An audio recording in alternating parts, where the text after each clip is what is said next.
Senator Chuck Schumer changed the dress code of the United States Senate.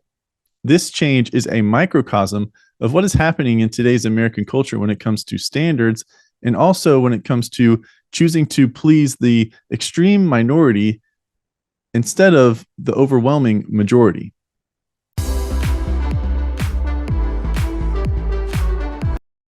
Welcome to Counterthought. So Senator Chuck Schumer changed the dress code for the United States Senate over the weekend.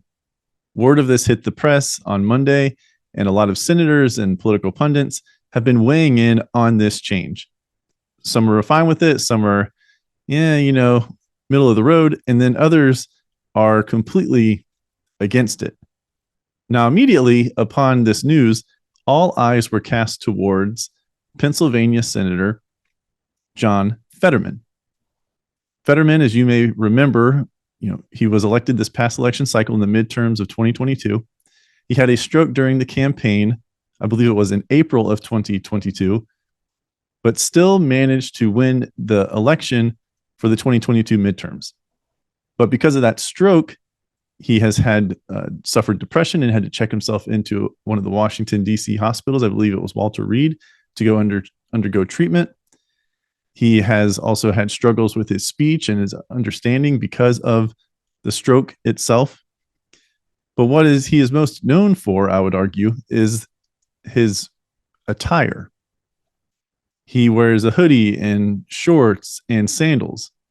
I'm not sure how long he has worn this outfit for, but this is what he chose on the campaign trail. That could have been something that he chose to do as part of politics and wanting to try to identify and win the vote of the Pennsylvania voters who also think like that, who also want to dress like that or do dress like that.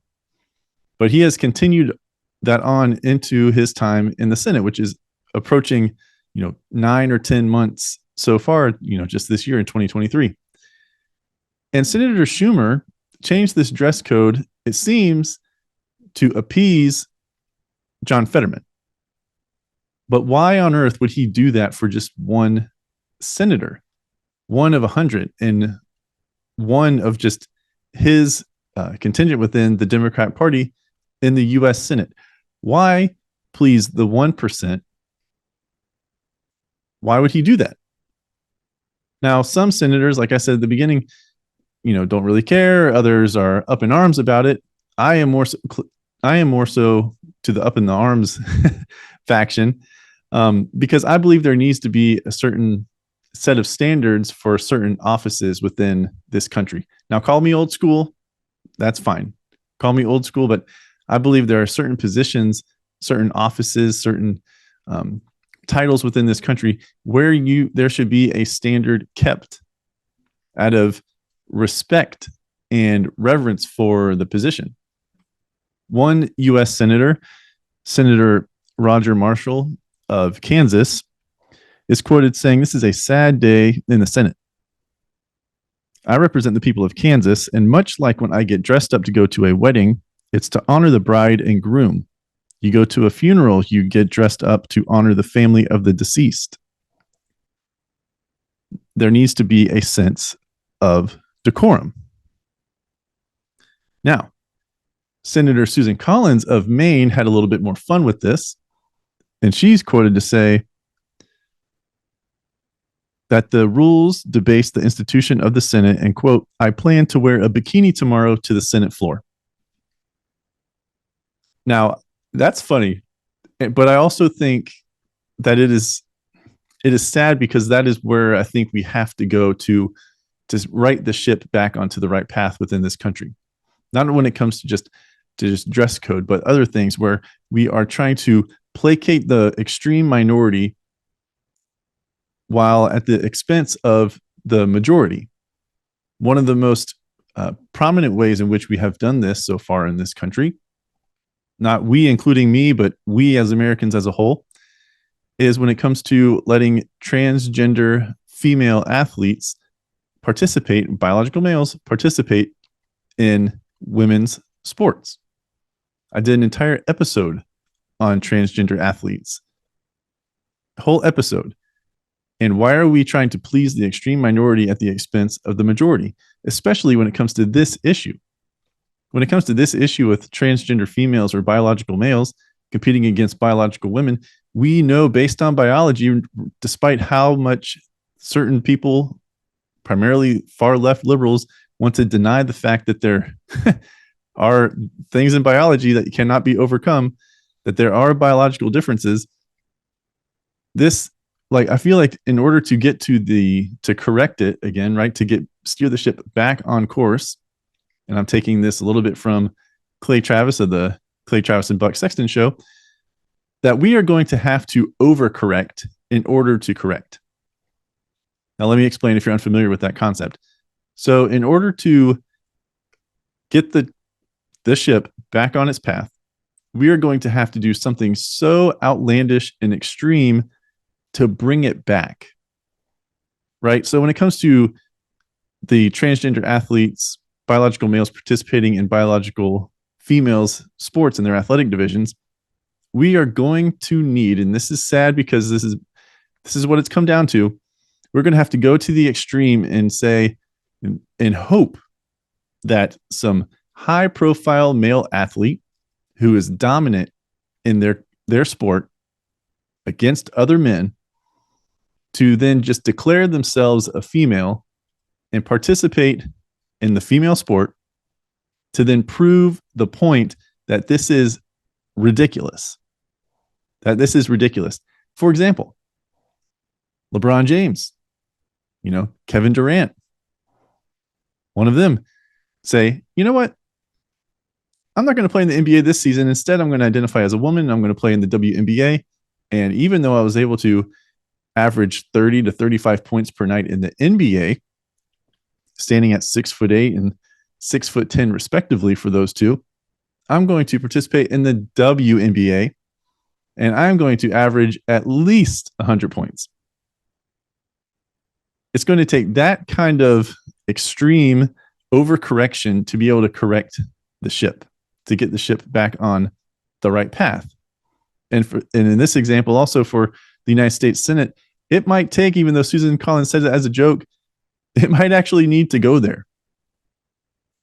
If you don't like wearing a suit, and this, John Fetterman's on record for saying this because he says he doesn't like to wear a suit. He'll only wear it when it's required and there are committee meetings and things, but he feels uncomfortable in a suit. Well, whoop-dee-doo, right? I don't think suits are really designed to be comfortable. Now, he is making, I think, about $175,000 a year as a U.S. senator. And there are hundreds of brands out there for, button-down long sleeve shirts, for ties, for, dress slacks, for a suit jacket, for a sport coat, whatever it takes to meet the old dress code for the U.S. Senate for a male. There are numerous brands out there to where you can find something that is going to be comfortable. And you could also just do like a lot of individuals do. Her lawyers do this because they have to wear a coat and tie in a courthouse. They will just wear the slacks and the shirt, leave it unbuttoned, no tie during the day. And then whenever they have to show up in court, they just throw on the tie, throw on the jacket, and they're good to go. Wearing a shirt and pants should not be that uncomfortable, Senator Fetterman. And the fact that Senator Schumer felt the need to change this dress code is, there's got to be something else going on behind the scenes there, because this seems like something that didn't even need to be done or didn't even need to be addressed, but for some reason he decided to change the rules again. This is a microcosm. Change the rules for one instead of making an exception at the most, but affecting at the expense of the majority in order to just please the extreme minority. And again, maybe it is going to take Susan Collins showing up in a bikini.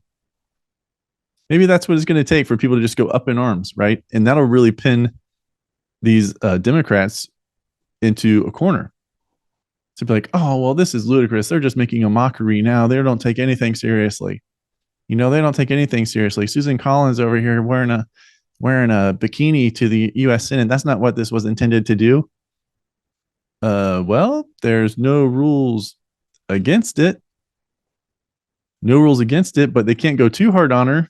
You would think, if they were principled at all, because she's a woman, right? And then they would be it would be misogyny against her. It would be, you know, an anti-woman attack against her, saying, oh, body positivity going to get trapped there too, right? So I think that's where we stand now as a country, where this might be the only way forward in order to get our country back on path. We're going to have to make an extreme correction to be able to get back on the straight and narrow. Now, dress code isn't just the one issue going on here, right? In America, I already touched on transgender, but there are other things that are happening where we are changing the rules, the standards, because a small minority are not able, or maybe not even able isn't the right term. They're just not meeting the standard, because we all have the ability, but they're not meeting the standard. Another example would be altering test scores, standardized test scores, and having to take a standardized test to maybe move on to the next level in schooling, from elementary to middle school, or middle school to high school, or high school to college. Most famously, it would be the SAT and the ACT. I believe the state of California has changed the rules for college admissions within their state to where, the ACT and the SAT are not even required. And if they are required, the standards to get into the schools have been lowered, or the state standards to go again from elementary to middle to high school have been adjusted in order to make sure that those who are struggling and have not met the standard are still able to move on. And that's just a snowball effect, right? That's just going to compound to the detriment of California. And then as those individuals go and get jobs, potentially to the detriment of the United States, to where we are just trying to get kids through the system, the school system, graduate them as if we are checking a box, meeting a quota in order to get more funding from the state government. However, we are not setting up, or they are not setting up those kids for success in the real world. How can you send, with a good conscience, how can you send someone out into the real world who is not proficient in reading and writing or arithmetic? You're just going to send this kid out there and expect them to be able to navigate the real world without this basic foundation of knowledge, of understanding? That is reckless to do that. It is harmful to that individual. Teachers, the educators, the school system, the larger school infrastructure at the state level and at the federal level, whether you like it at the federal level or not, is to put these kids in a position to succeed when they get to the real world, when they graduate high school. But because certain groups are struggling to meet the standards, instead of trying to lift those individuals up to meet the standards are being lowered. And that is not a good path for our country. We are seen as the world power, mostly because we have the largest economy and because we have the largest and strongest military. However, while we maintain that position around the world, we are not the most educated. We have fallen from top ranks down to the mid-20s as far as proficiencies and scoring levels in math, English, and writing across the globe. I think we're about 26 to 30 in each of those three categories, maybe a little higher, maybe a little lower. But we used to be in the upper tier. And along with the freedom that this country provides and the economy, the economics through our capitalist market, people wanted to come here. Now, we still have great universities. Like, this isn't just some big sweeping thing to where all of America is, subpar. But we have changed the standards, many standards in our country that is setting up our future generations for failure in the real world and then later on the world stage, wherever their path takes them in life. And we, as the adults in the room now, the policymakers, The lawmakers, we are supposed to be the ones who are guarding those, the minors, the children within our country, while building a system to set them up and ultimately our country up for success. But the standards are being lowered. Ron DeSantis, in response to this dress code, had, he shares the same sentiment that there needs to be a certain level of standards and decorum within the Senate, and that the standards of America have been lowered when they need to be raised back up. The reasons why we are lowering these standards, we are taking the wrong approach. We are, again, doing what the small minority of a certain issue wants to do, instead of bringing that minority up to a standard such as testing, or doing what the majority wants to do, such as not allowing biological males who say they are females to participate in sports with biological females. We have this backwards. We have it to where we think that the minority needs to become the majority instead of the other way around. Now, we can bring up or make exceptions for those extreme minority groups and scenarios, but I don't believe we should be changing the overall opinion of the majority. Right? If everybody wants tacos on Tuesday, and then one person wants a veggie burger, the other 99, let's say let's have 100 people, should not then all get veggie burgers. Right? But there is a methodology to this, and we've seen it in corporate America. You'll get a handful of disgruntled individuals, employees within a company. They will start being the squeaky wheel. Ultimately, that's going to get the grease from the human capital, the HR department, complaining about something going on within the company. And then because the company doesn't want to deal with that small group of individuals and their whininess, they think it's just simpler to please those individuals, to get them to shut up, to get them to quiet down, by changing and creating some policy that's going to affect the majority of the employees at the company. And then all the employees are subject to whatever it is that was changed in order to please that small, squeaky, annoying group of employees within the company. And that is a way to make changes. That is a way to make change. Again, I forget the name for this. Like, there is actual, methodology of doing this. Another example would be like in your own household. If you have, let's say, 2, 3, 4 kids, you have, 4, 5, 6 people within your house. Everybody likes to eat chicken, steak, other forms of beef, pork, fish. And then you have one child who is going to be a vegetarian or a vegan. And the family decides, or the mother or the father, whoever's in charge of dinner, thinks, okay, well, I can either make 2 different meals, or it could just be a little bit easier if everyone will just agree, the carnivores in the family, to say, okay, we're all going to become herbivores, and we'll find our way to get protein from beans and lentils and other things, and we're all just going to eat vegan. Right? That is how it could apply in your own household. But these, again, are microcosms of the larger things going on in this country, that America is changing policies, changing standards in order to meet the small minority instead of the large majority. And I don't think this is a good path for our country. The changing of the dress code, buck up, John Fetterman, Senator Fetterman.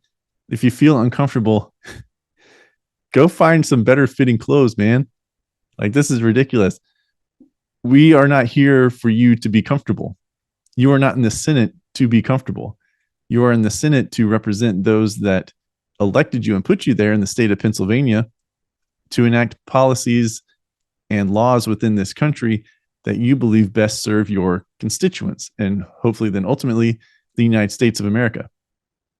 We don't care and we shouldn't care whether or not you're comfortable sitting on the House floor to cast your vote. Put on some slacks, put on a shirt, put on a jacket, put on a tie, and sit your butt down and vote. When I've entered the workforce, when I was an intern, actually, I had to wear a shirt and tie. Then when I got my first real job, I was wearing a shirt and tie.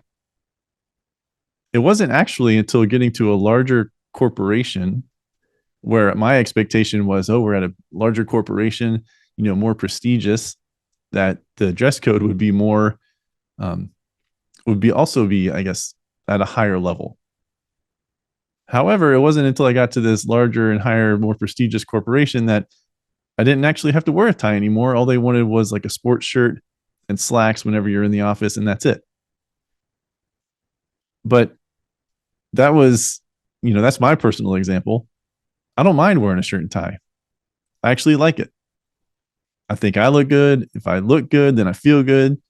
And that's going to increase my productivity and, to me, my mental state, and it could benefit my way of life. ZZ Top said it best: ever go crazy about a sharp dressed man? That's true. So Senator Fetterman, just put on some pants and get in there and vote. Again, you are not in the Senate to be comfortable. You are in the Senate to represent those who put you there. If you don't like the dress code, then maybe you don't run in the first place. Now, I do think there is something else going on here for political purposes, because why would Senator Schumer just do this one thing for one individual, one of the 99 or one of his 50 or 51 that he has in the Senate on the Democrat side of the aisle? But again, this is a microcosm of what is going on in this country, where the standards are being changed, they're being lowered in order to placate the small minority instead of keeping what is in place or altering for the benefit of the majority. And I do believe, again, that it is going to take a overcorrection, not only just in this dress code. Maybe Senator Collins needs to show up in a bikini next week. Maybe LeBron James, Kevin Durant needs to sign up and play for the WNBA. Maybe Lionel Messi needs to pause his play for Inter Milan and go try to play for the Argentine women's national team. Something like this, unfortunately, is going to have to occur in order to get everyone to snap out of this absurd delirium that they are in, thinking that that this is all just okay and normal and should be accepted. America, we are better than this. Instead of pushing standards down, we need to be pulling those individuals up to the standards. It'll help the individual, it'll help their community, and it'll help our country. Maybe this all goes back to American pride. Maybe if there was more pride in America, which has gone down steadily over the last few decades and across the generations, maybe if we had more American pride, that would also affect the standards that we have for ourselves individually and collectively as a country. But whatever is going on here with this dress code, it needs to end. I hope when the Republicans get back in power and they would have a Republican Senate majority leader, that leader will reinstate the policy, the dress code that was in place before. And that the minds along with that in this country, the expectations of ourselves as individuals and collectively as a country will change, and that we will start to bring America back up to the standard that we once held. Hi, I'm Brian Kletter, the creator and host of the Counterthought Podcast. Thank you for watching this video. Remember to like it, and then also check out these two videos and subscribe to the channel. For more daily content from me, you can find me on Instagram at Counterthought CEO and the official Counterthought Instagram page at counter_thought. Thank you for watching, and spread the word.